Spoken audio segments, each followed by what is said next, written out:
温侯若不收下此物，在下无法向我家老爷交代。我对司徒大人并无寸过，岂能受此重礼？哈，我家老爷仰慕温侯大名已久，早就有意结交，此物只是略表敬慕之情而已。我家老爷还说，温侯英武，冠绝古今，此冠除了温侯，天下再无人配得上他，还请温侯莫再推卸。既然司徒大人如此盛情，我再推卸反而不公，请你帮我回复司徒大人，多谢他的美意。稍后我定当登门致谢。啊，既然如此，在下就告辞了。且慢，温侯还有何吩咐？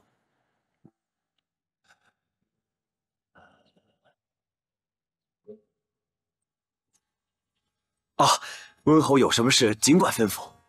啊，你家小姐芳龄几何？可曾婚配？她平时喜欢到哪里游玩？她喜欢穿什么样的衣裳？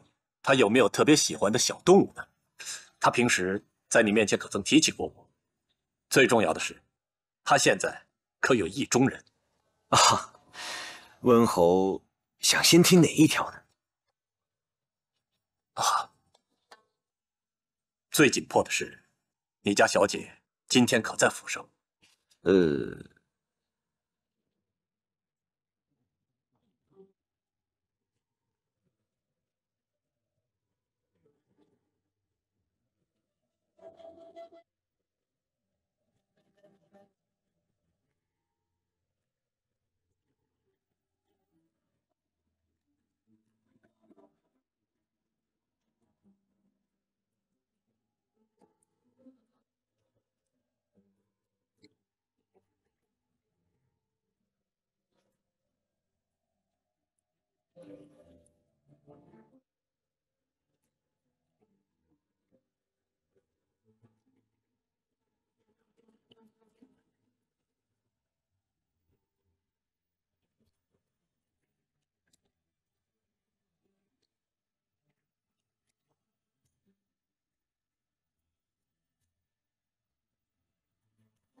董卓横征暴敛，欺辱幼帝，如今各个诸侯又各怀一心，料难成事啊！请义父指教。杀董卓最大的难处，就是他有一个骁勇异常的义子吕布，无人可敌呀。义父有何主意？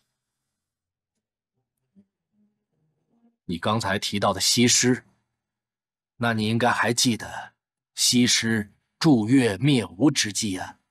知道，范蠡送西施给吴王，让他迷惑吴王，败坏吴国朝政，最后越国只用了3000兵甲就灭掉了吴国。女儿啊，此事可比传递消息要凶险100倍啊！我想让你充当西施的角色，只是为难我儿了。解决国家于危难之中，是父亲日思夜想的，当然也是女儿日思夜想的。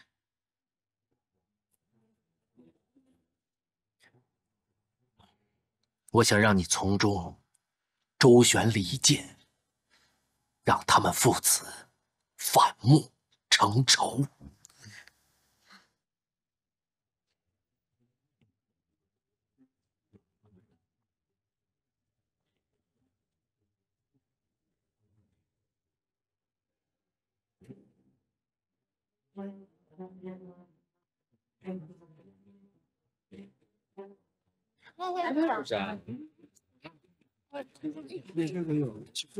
这讲究生气干嘛？哎呦，就是你啊，这气派就是啊，过瘾呢。搞艺术不是啥朋友。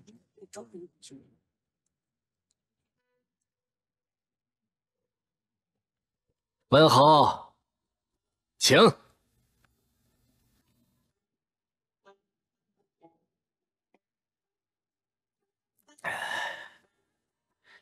刚蒙司徒大人赠送厚礼，现在又盛情款待，在下实在是觉得受之有愧。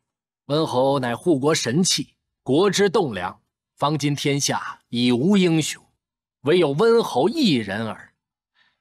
我钦佩温侯很久了，只是以前一直没有机会多加亲近。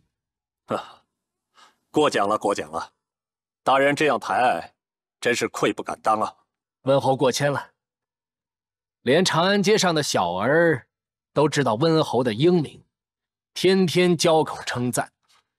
老夫之所以结交温侯，并非看重温侯的职位，而是敬温侯之勇、之智、之才也。大人在朝中德高望重，在下也仰慕已久了。既然如此，老夫今日就与温侯结为忘年之交，不知温侯意下如何？荣幸之至。今日就请温侯开怀畅饮，你我一醉方休。一醉方休。温侯，请。大人请。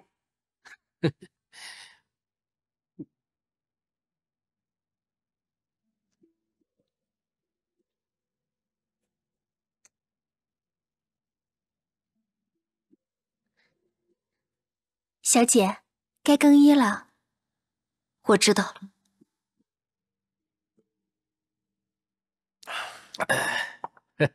哎呀，温侯好酒量啊！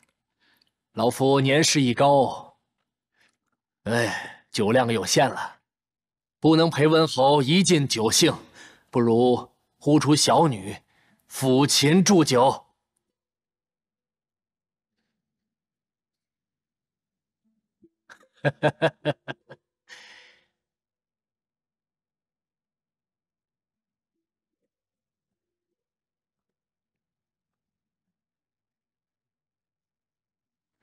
见过义父。女儿，快快见过温侯。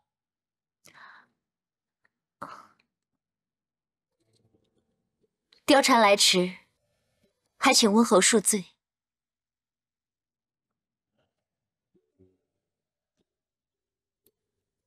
好身材。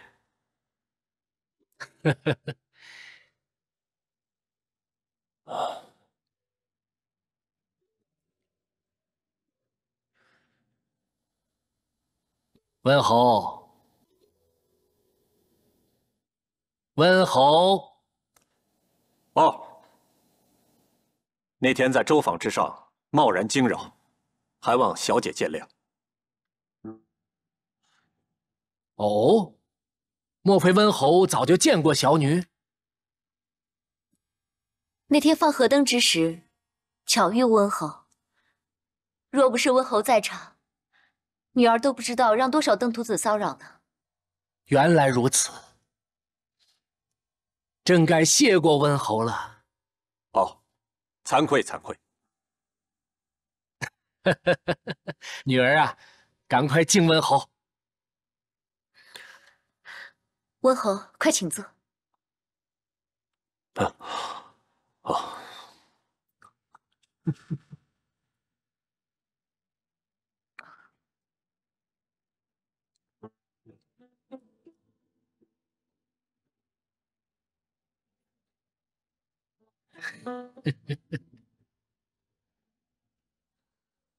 温侯，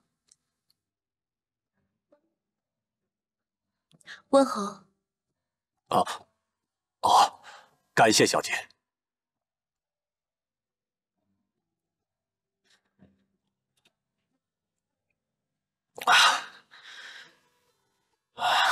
女儿啊，快快抚琴一曲，以助温侯酒兴。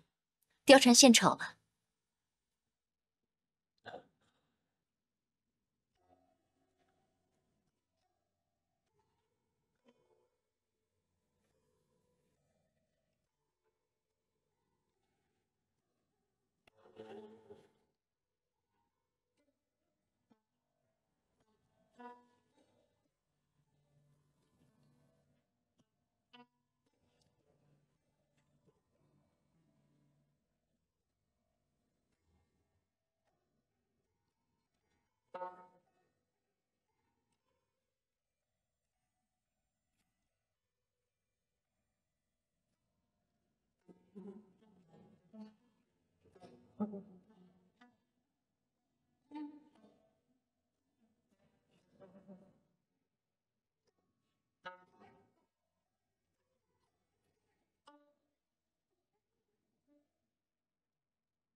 用尽人生的喜悲，尝尽百口的滋味。千年的是非，谁分得清真伪？淹没在时空的轮回。航山掠过，不去期待无踪。哎，那水我能喝，那是洗手的。可是梦已经越走，我看透，人生不过一场梦，谁是真英雄，就敢用生命来相送。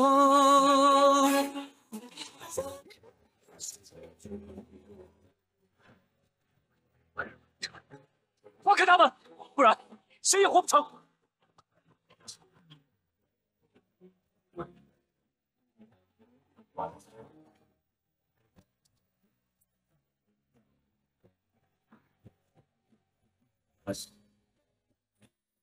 他是父亲和高泽都要缉拿的人，我却阴差阳错的跟他搅和在一起了。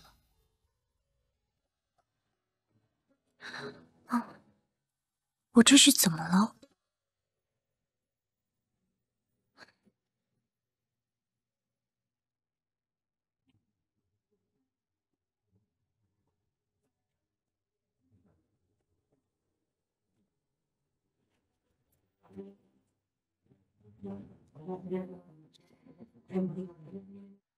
知道我持剑刺杀手会抖的，只有寥寥几人，难道是青衣吗？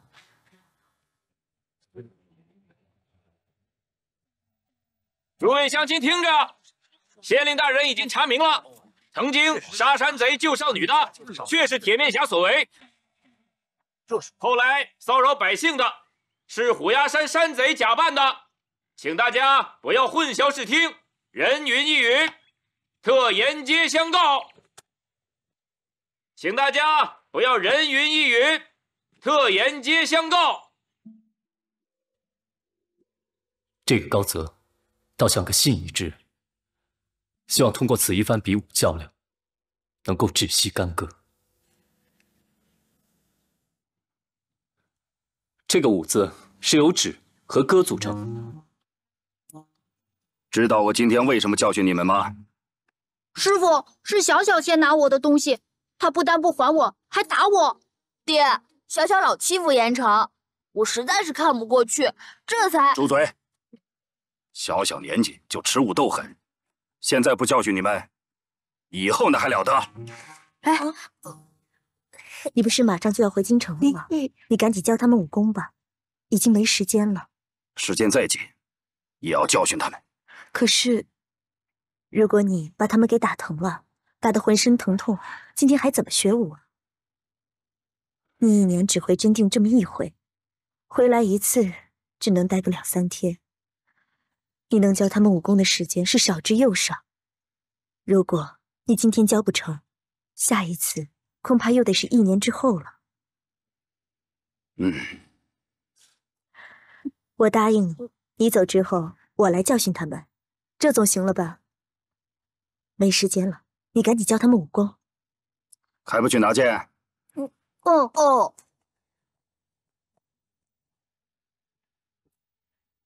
此为何字？纸。以前你们俩岁数小，没时间给你们讲武德，所以你们就以武斗狠，欺负人家。今天必须讲给你们听，竖起耳朵给我听好了。哦。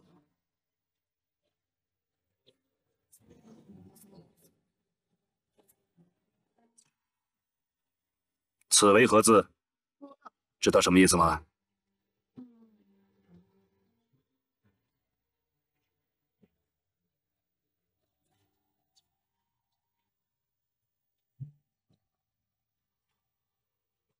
此为何字？武。对，武字由“戈”和“止”两字拼凑而成，先人建立它的意思。你们可能还不知道，这个字为何这样写，知道吗？好好想，今天务必把这个字悟出来。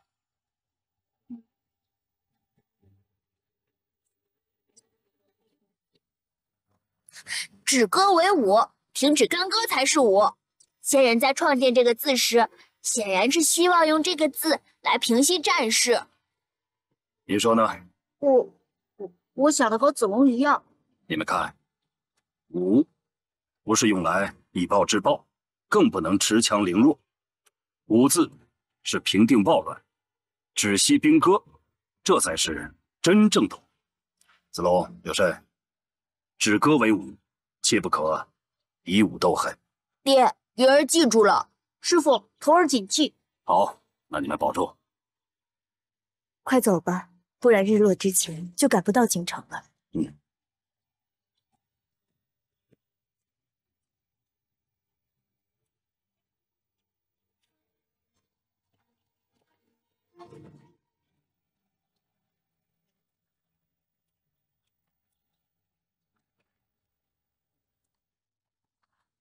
娘，你不是要替爹责罚我们吗？动手吧。云儿啊，娘刚才是为了敷衍你爹才这么说的。只要你谨记你爹的教训，下次不要再犯错误了，这顿责罚就免了。娘，这次孩儿确实是错了，悔恨不已。即使爹走了，我也不能原谅我自己，请你替爹责罚吧。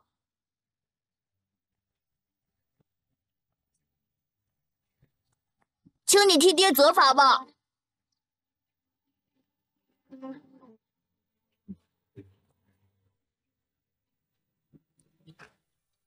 娘，你下手狠一些，才能让孩儿对此番教训深入骨髓。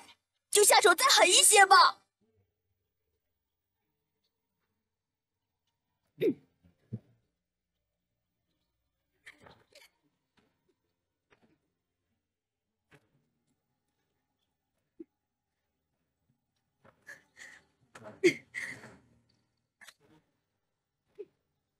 你们记住了吗？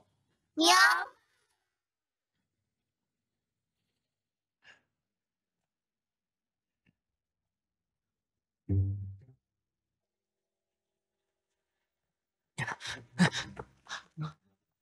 哎，我说二位姑奶奶，你们想干嘛呀？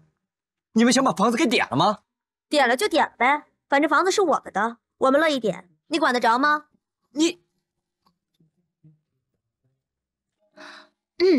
诗燕啊，咱们家的院子挺大的，就这么撂着也挺可惜的。你说咱们在院子里弄点什么好呢？咱俩都那么爱吃肉，要不然在院子里养几只羊，或者鸡口猪也行。这个主意不错。我看过几天啊，咱们就把院子改成羊圈、猪舍算了。哎，师叔还等着我，随便他们吧，走。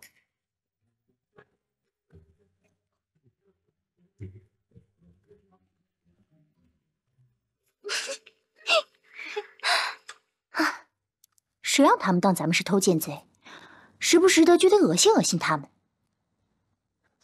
就是。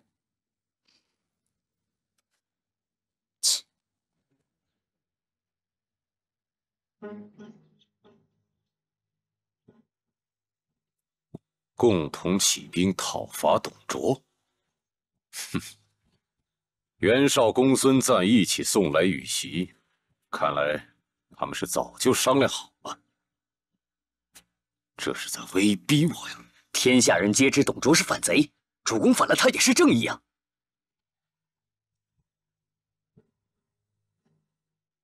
董卓对我有知遇之恩。主公，天下格局时时变迁，现在各路诸侯都在反董卓，只有咱们不反，那也无济于事。如果不反，只会给咱们招来横祸呀。咱们常山郡夹杂在袁绍和公孙瓒之间，他们俩早对咱们虎视眈眈了。我们一起随他们反董倒也罢了，如果不从，只怕他们会在几日之内起兵，吞并了咱们。这也正是我最担心的。袁绍和公孙瓒马上就要起兵去洛阳，他们之所以这么着急逼迫主公，就是怕他们走了之后，主公起兵抄了他们的后路。所以说，主公你得彻底的给他们俩吃个定心丸呢。什么定心丸？量小非君子，无毒不丈夫。主公不如就此将高泽拿下。如果他跟我们一起反董倒也罢了，如果不从，主公不妨……胡说！高泽是谁？他是我未来的女婿。主公，高泽现在是董卓跟吕布的得力干将。如果他不随我们一起反董，到时候给诸侯联军造成困扰，主公再想跟他撇清关系，只怕没有那么容易了。再说了，高泽跟小姐已经多年不见，肯定已经生疏。就像他这次来了常山，小姐不也就……不要再跟我提小姐。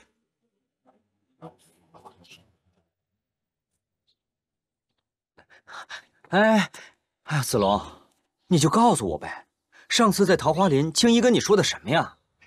你呀，喋喋不休的，没完没了。嘿，反了吧？你告诉我，我就不问了。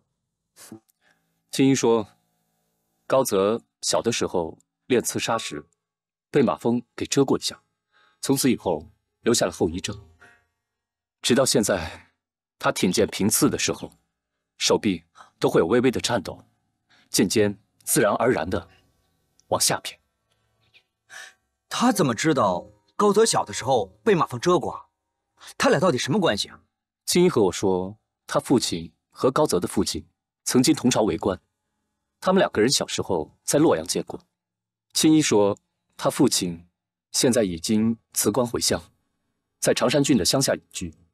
我问起他父亲是谁，担任过什么官职，青衣无论如何都不肯说。既然他不肯说，我也不好再问了。只要青衣处处帮着我们，不害咱们，这不就好了吗？这麻烦就大了，到时候咱院里就成了羊圈、猪圈了。哎，主公，赶紧决断吧！等高泽离开常山，等日后为您带来祸端，可就后悔莫及了呀。10几年来，您连高泽的面都没见过，根本谈不上什么亲近，只是有个名分而已。又何况小姐又极为抵触。我跟你说过不要再提小姐，你为什么还提？再这般不知轻重，担心我砍了你！主公恕罪，卑职知错了，卑职告退。等等，就按你说的办吧。记住，不要伤高泽性命，看他肯不肯随我一起反董。诺。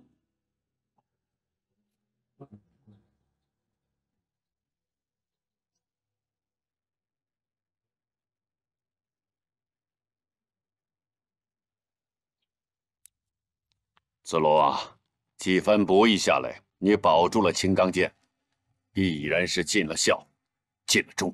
你把青钢剑交给我，这并不意味着你使命的终结。正如你父亲临终所言，你此生大概跟这2柄剑是分不开了。只要汉室有危险，只要有国贼当道，这两柄剑必然会利刃出鞘，沉奸细，除恶贼。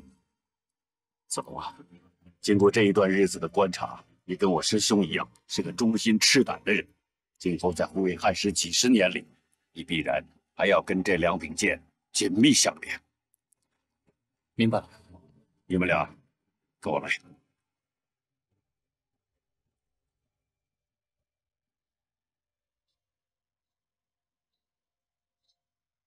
这3个灵牌分别是托剑的少帝、你们的师爷，还有我师兄师嫂。你们俩拜一拜吧。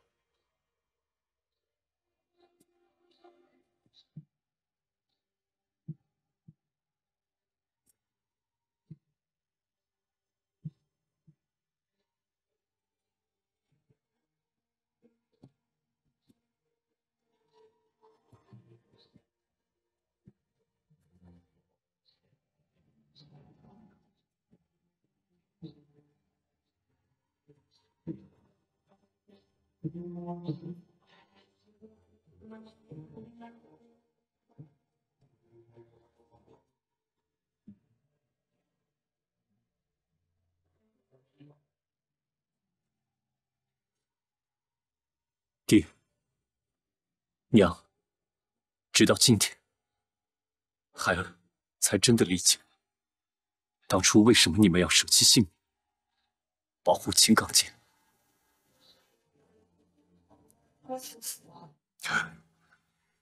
总算阴差阳错的护住了宝剑，否则孩儿真的是一个不孝之子，有罪之人。子龙啊，这下你知道你肩上的责任有多重了吧？保住青钢剑，不仅仅是遵从父母之命，给父母尽孝，也是不负少帝生前所托，同样也是为大汉江山社稷尽忠啊！我明白。千里之行，始于足下。要想报效国家，唯有先强自身。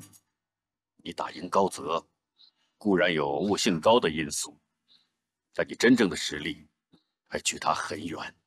所以呢，你还得多拜名师，苦练武功。苦练武功，我定能做到。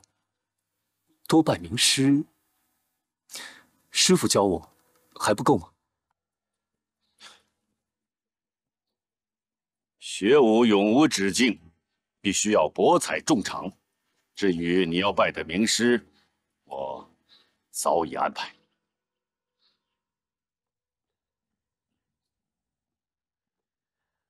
是我高泽对太师温侯不忠啊！两柄神剑当时近在咫尺，却又功亏一篑。我有负太师，有负温侯，罪责由我来领受。高将军也不必太自责，咱们的人都还在真定，只要设法将他擒住便是。我现在已经是不忠了，你难道还要陷我于不信、不仁、不义吗？我会把罪责担起来，你们放心吧。下午你就带着受伤的弟兄们回到京城去吧。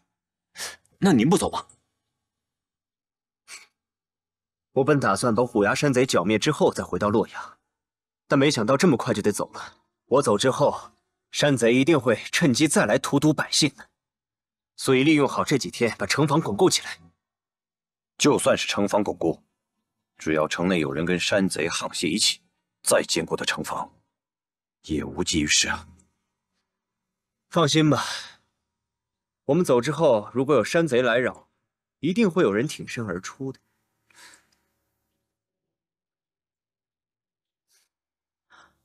高泽可不是一般人，咱们可不能轻易相信他。只要他一天不离开县城，咱们就要盯着他。柳慎说的对，你们俩轮流盯着，免得他有意外之举。是，师叔。师叔，杀死我爹娘的人到底是谁？还有那个戴面罩的人，他是谁？提起这件事，我也悔恨不已。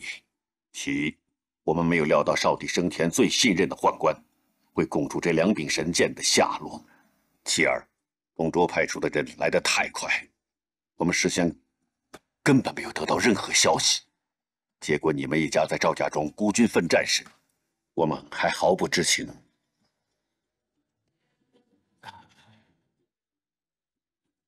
此人戴着面罩，就是不愿意泄露身份。半年来，我也不停地在巡查，可惜啊，还是没有什么头绪。看来只能找董卓跟吕布了，或许只有他们才知道。董卓是元凶，肯定不假，只是我们现在根本无力杀他。董卓是天下大乱的源头，此人不除，天下不能安定，百姓不得安宁。终有一日，我一定要亲手杀了他。小伙子，有志气，有豪气。三位，你们俩过来。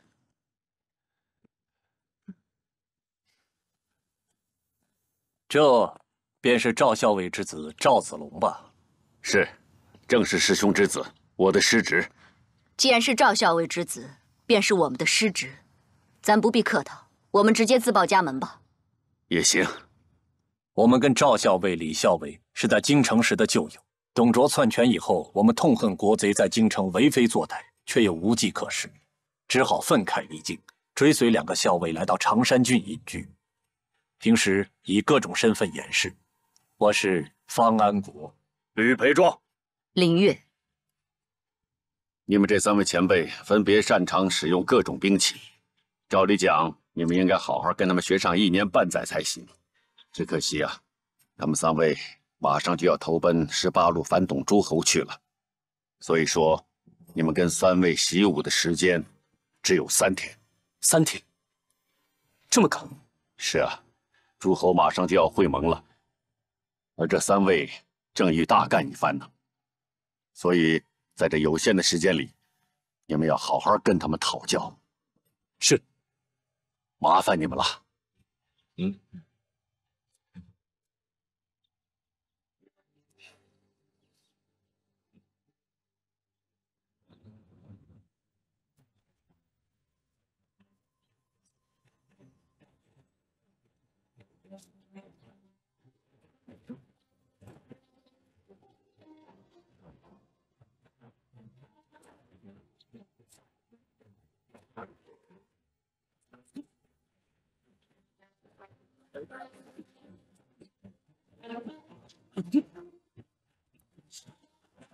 好。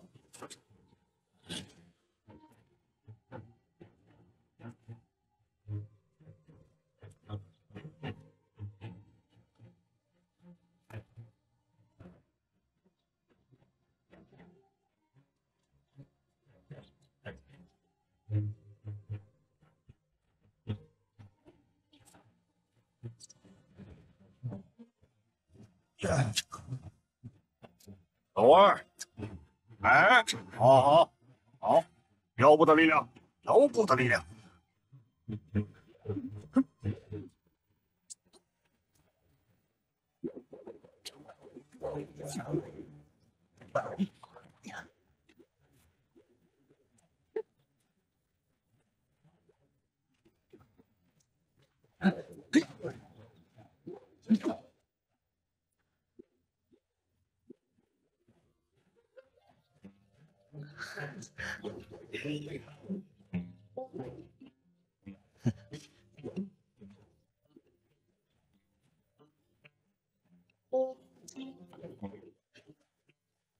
你个小子，还不好好练功！你知不知道，你跟子龙的差距是越来越大了？赶紧练！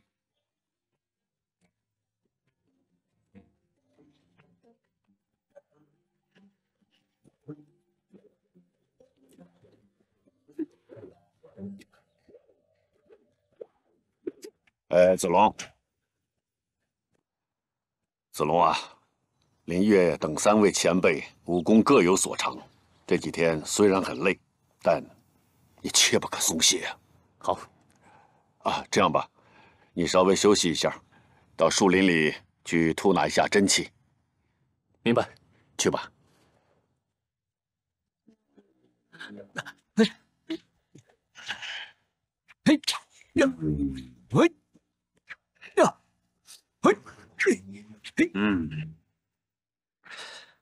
高将军，如果照这样做的话，会需要大量的材料和泥瓦架。放心吧，我早有安排，修补城墙的石料钱和工钱，这个好办。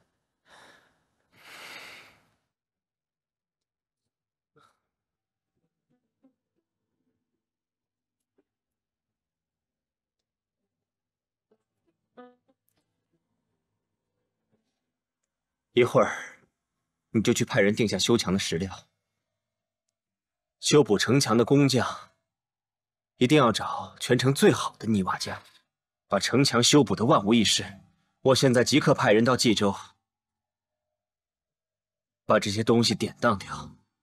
你们不必担心。高将军，那是你的传家玉佩啊！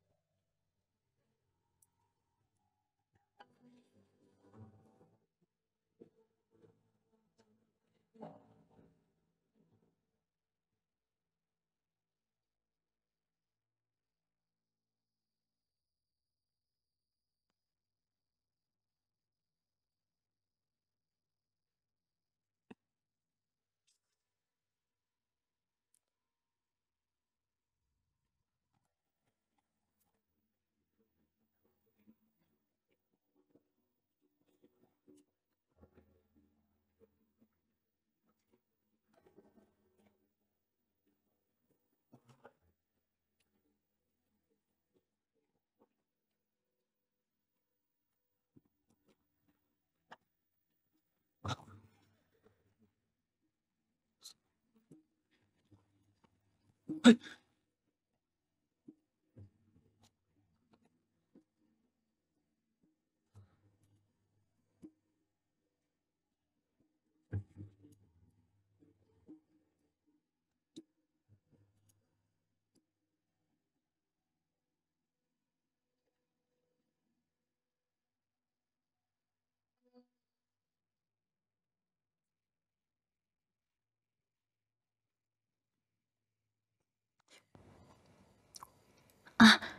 对了，爹，你和子龙反复提到的青衣姑娘，她是什么人啊？啊，哎呀，这子龙都说不清，大概就是一个归隐山林的官员女儿吧。你们都不知道她的身份，就让她住到子龙家里，那万一有一天她谋害子龙怎么办啊？这倒不会，啊，爹都活了大半辈子了，又经历了那么多事。这青衣姑娘虽然有点刁蛮任性，但我从她的眼神里丝毫看不出她藏有奸险和狡诈。万一人家要隐藏，不让你发现呢？好吧，那就慢慢观察，听其言，观其行。还慢慢观察，万一就在这1-2天，他把子龙给坑了呢？不至于吧？防人之心不可无。我这闺女长这么大，除了给我缝制鞋衣、打理1日3餐，其他什么事都没关心过。怎么最近这么关心子龙啊？爹，你能和子龙比吗？你经历过诸多风浪，世事洞明。子龙他呢，现在只是个毛头小子，所以你这个当师叔的要多多开导他，提醒他。那你这个当师妹的也得提醒提醒他。爹，你怎么又没正形了？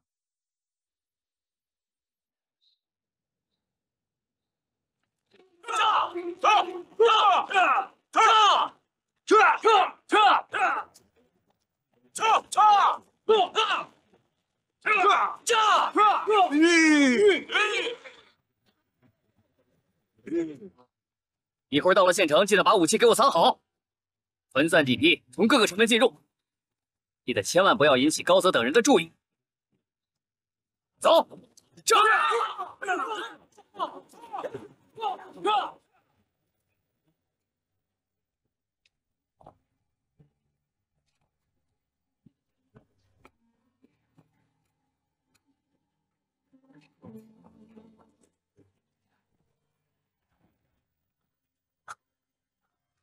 你怎么样？没事吧？来，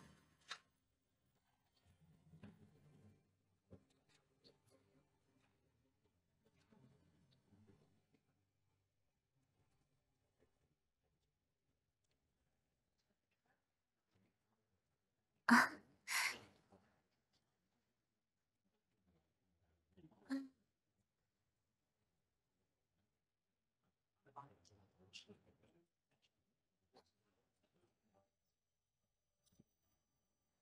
嗯，啊，哎，小玉，你又闻到什么好吃的了？哎，真是个贪吃鬼。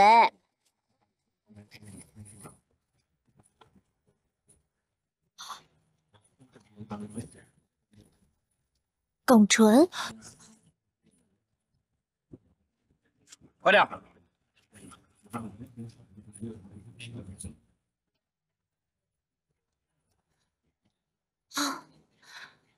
小玉和耿纯熟识，幸亏他闻到了耿纯的气息，不然我们就被发现了。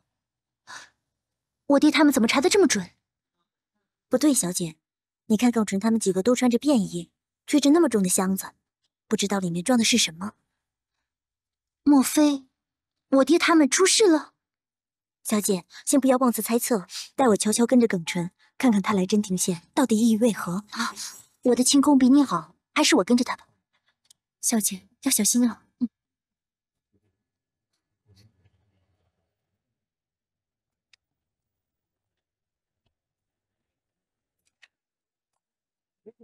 高将军，您现在哪像个县令啊？分兵比泥瓦匠还泥瓦匠。咱们大家抓紧干，等这段城墙修补完毕，我请二位到御坊冲洗一番，纵情的喝上几碗。好嘞，我们一定抓紧干。大家伙都辛苦了，抓紧干！一会儿高将军请大家喝酒。好，好。哎呀，受伤的几个兄弟早就回洛阳了，现在就剩下我们俩了。他们连常山大曲都没合上，真是没有口福啊！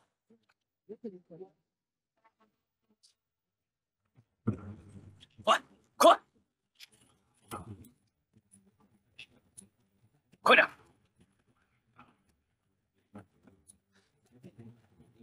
都准备好了吗？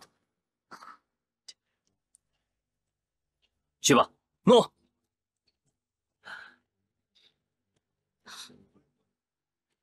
快！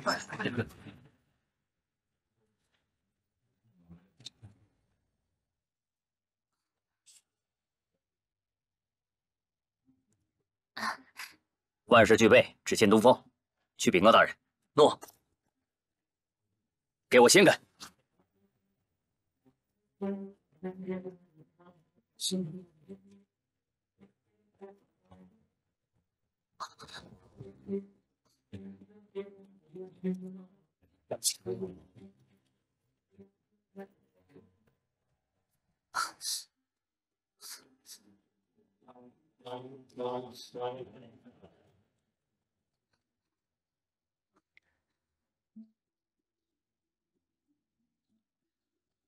潘将军啊，回来了。主公怎么说？主公再三吩咐，不要轻易害了高泽性命。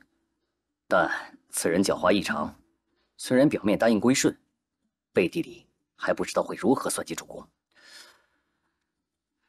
但我看这个人温文尔雅的，不像主公说的那样啊。但是既然主公这么说了，干脆我们就直接把他杀了，一了百了。我们不如以给他送行为名，双管齐下，备好毒酒和伏兵，一举将他拿下。不好，不好。高泽此人狡猾异常，伏兵人数众多，容易人多嘴杂，提前破功啊。那怎么办呢？刚才探子回报，他们此刻正在神仙汤浴房内冲洗，他只带了几个护卫，又是他防御力最低的时候。我们即刻派兵过去，杀他个措手不及，让他绝顶聪明，也猜不到主公此刻会杀他。这个主意好。好，你快去准备吧。啊，好。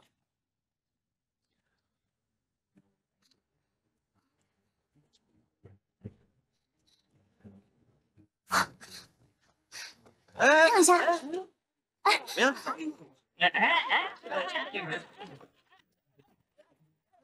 跟岔开，你看着路啊！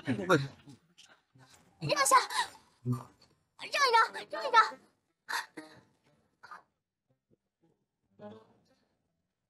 啊，神仙汤浴房在什么地方？哦，那个地方在那里。哦。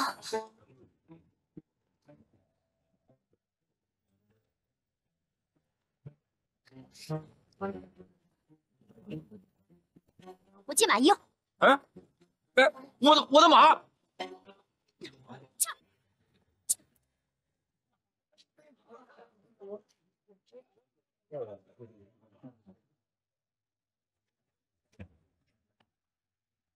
来，怎么样？大叔的，真舒服啊！哎呀，喝两壶酒啊！哎，这位客官您慢走，常来啊！这解解渴啊！来，酒来了。哎呀，来，高将军，高将军，来啊，过来喝一酒啊！哎，别叫他了，这两天高将军过于劳累，让他好好休息休息。来，咱俩喝。你好，好好歇歇，好好喝。明儿个我们一起转回洛阳。来，来。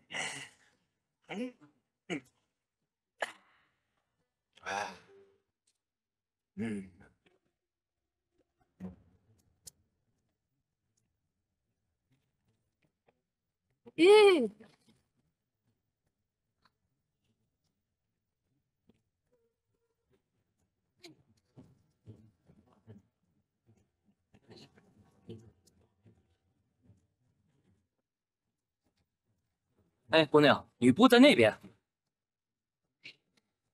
哎，姑娘，那边。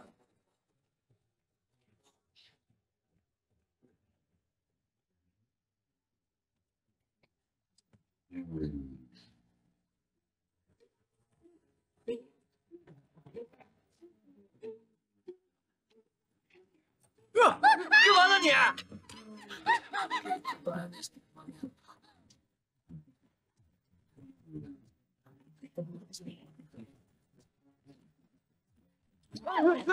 你干什么？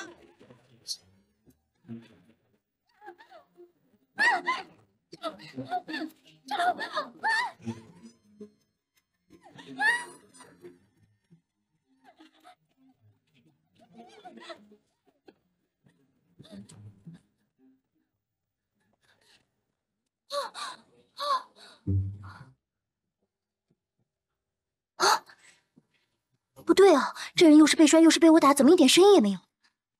是谁啊？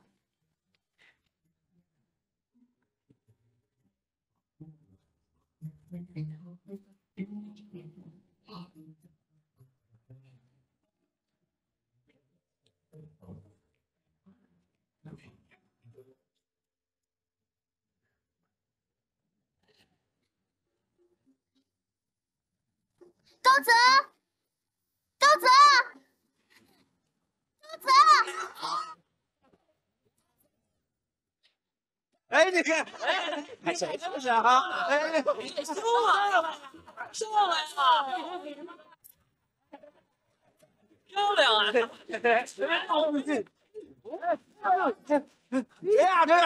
谁呀？这是谁赢的？这什么？谁赢的？瞧瞧我妹妹！哎呀！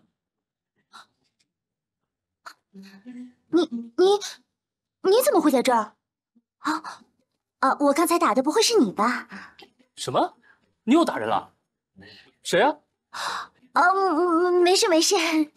哎，你怎么在这儿？你喊高泽干什么？哦，好吧，也不瞒你了，有人要杀高泽，你帮我个忙。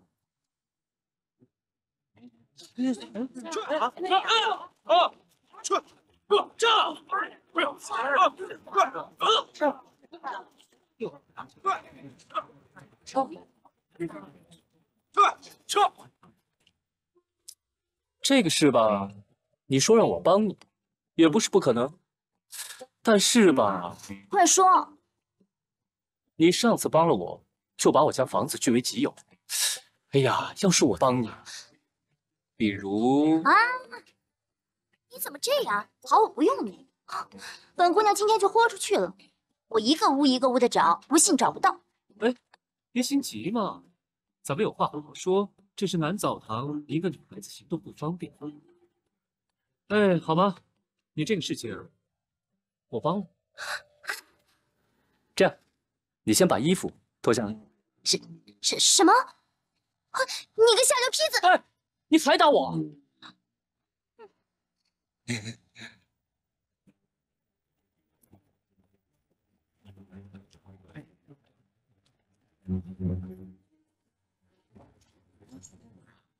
高泽，哎，醒一醒，快起来啊！嚷什么嚷？走开！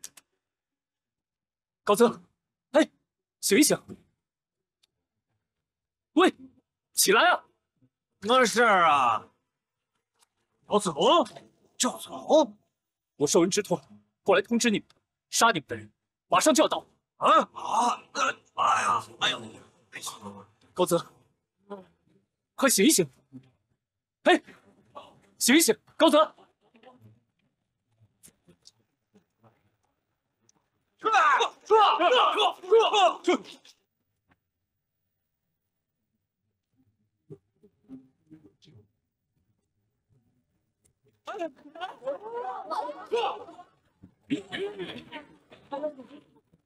怎么回事？怎么回事？先生，怎么回事？哎呀，吃了一下！把这边我灭了！快点！快点！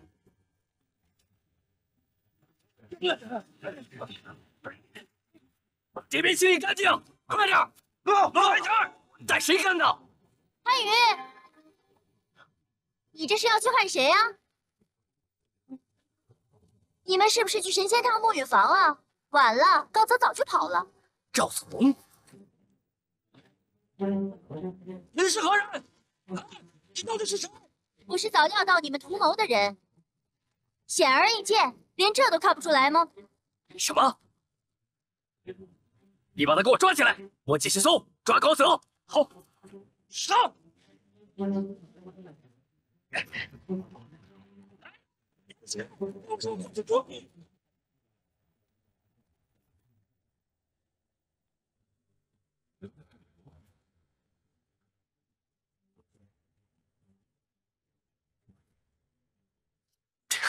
高将军，醒醒啊！高将军，说了半天，你就是不信。现在好了，耿纯的兵很快就到了。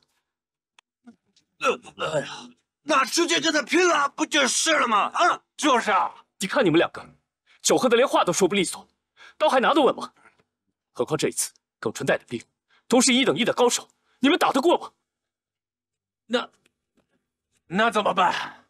耿纯对你们两个并不熟，这样，你们假扮顾客，逃出一方，设法出城。那高将军怎么办？你们不用管，我自有办法。啊。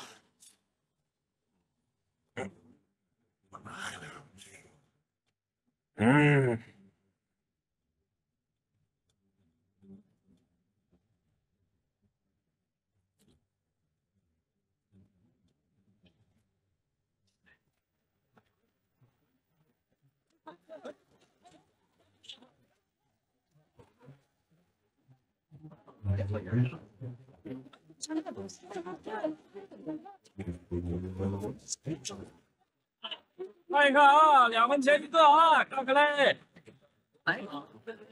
绕开！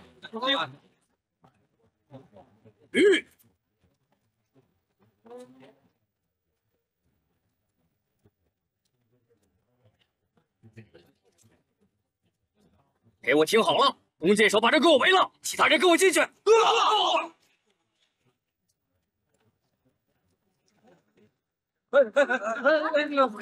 现在用到当兵的事。哎，小二，高泽在哪个房间？高泽说。在那个房间。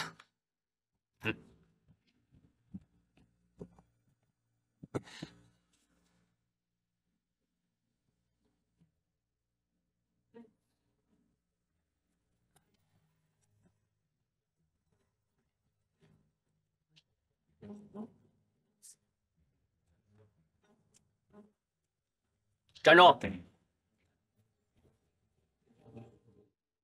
女人哪来那么大酒？给我拿下！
给我上！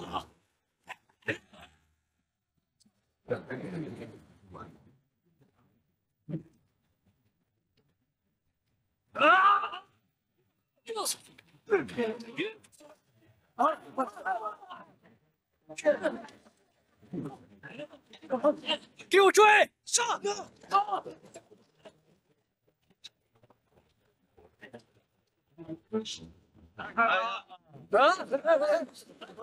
抓住！哎呀！干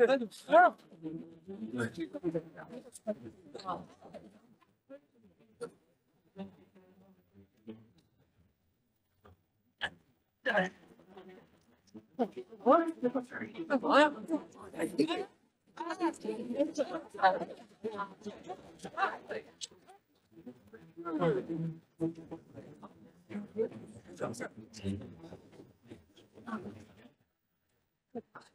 这边！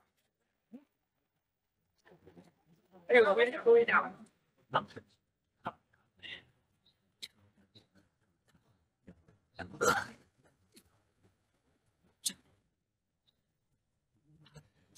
在这边，给我追！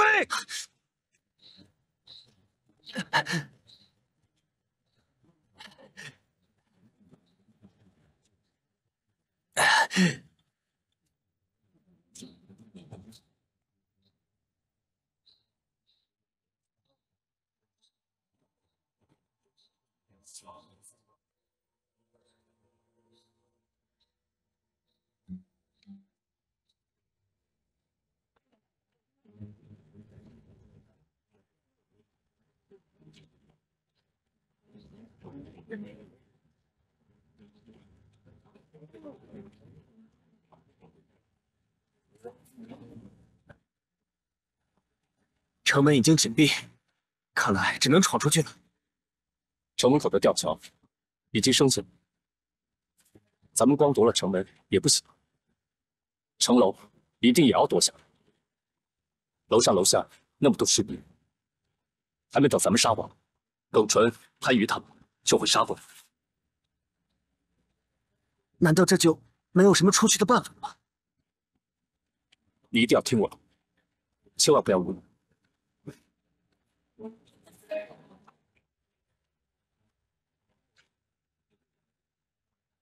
哎，站住！来，过来，这儿还有一个，干嘛？继续排场！哎，过来，一个都不能给我放过！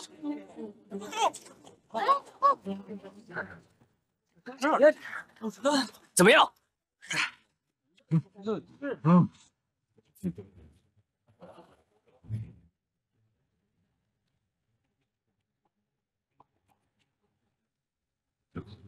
哎，停下，停下！我告诉你们啊，现在任何人不准出城，赶紧回去。官爷，我媳妇病了，得赶快出城看郎中。哪那么多废话？我让你回去就回去，你信不信我一刀砍了你？长官，他要出城，这位官爷，是这样，我媳妇病了，孩子刚刚也掉了。你闭嘴！谁听你啰嗦啊？我检查一下后面有没有窝藏逃犯。小的哪敢呢？老实点啊！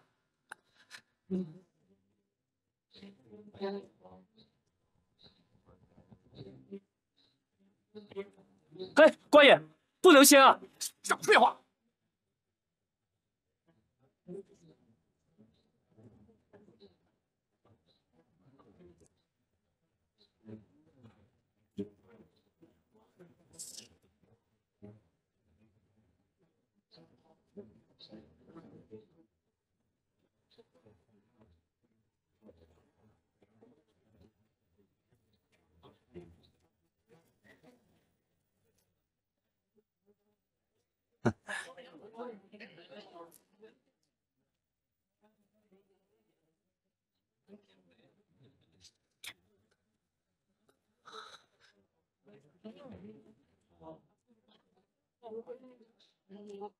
这车没窝藏逃犯，你走吧。好。哎，长官，哪有血？孩子掉了不都这样啊？你以后娶了媳妇儿，你就知道。哦，走吧。好。